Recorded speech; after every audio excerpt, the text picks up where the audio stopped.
June 1969, New York City. Thousands turn out to mourn the death of Judy Garland.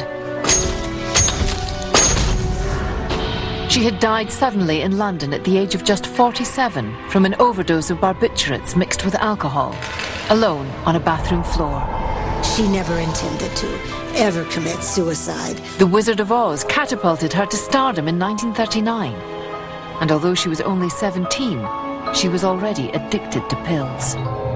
Dorothy is able to slay the Wicked Witch.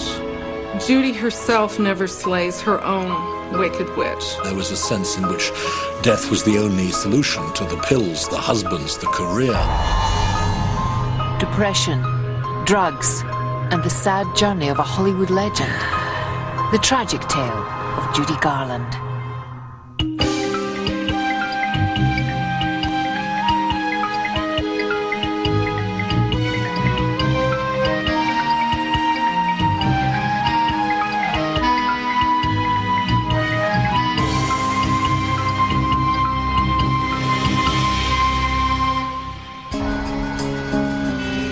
On the 15th of March 1969, Judy Garland married husband number 5, musician Mickey Deans, in London.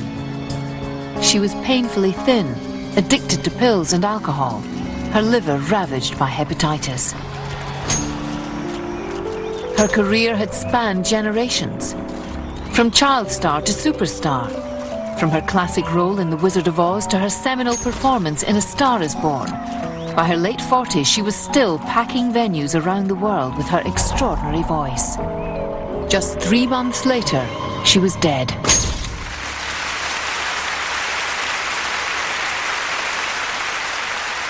To biographer Ruth Leon, Judy Garland's journey reads like a never-ending search for fantasy, where everyone would fall in love with her. Every year she sang her songs and people came and they stood for her. And Judy felt, what did she feel? She felt loved. Judy once said, I don't think I've ever loved anybody very much. Not even my children. Except myself and on a good night, my audience. Looking for love that she would never find epitomizes the life of Judy Garland. The first of her many disappointments began here in Grand Rapids, Minnesota. She was born on the 10th of June 1922 to Ethel and Frank Gumm. But the Gumms already had 2 girls and desperately wanted a son whom they could name Frank after the father. Disgruntled, they named her Frances Ethel.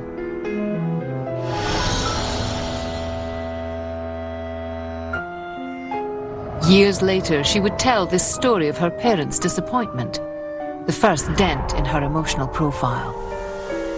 Well, I think this is Judy's first experience with not being wanted, not being accepted for who she was, and her intense need to please started from day one. Her ability to belt out a song led to her showbiz debut at the age of 2½. After this, the ruthlessly ambitious Ethel Gumm put her daughters together to create the Gumm Sisters and took the trio on the road. From the age of 3½, she wasn't exactly born in a trunk, but she emerged from a hatbox in the middle of a stage, and she was immediately a star. She had, from a very, very early age, an extraordinary set of pipes. The first to profit was Ethel Gumm, the quintessential stage door mother who drove her to perform no matter what.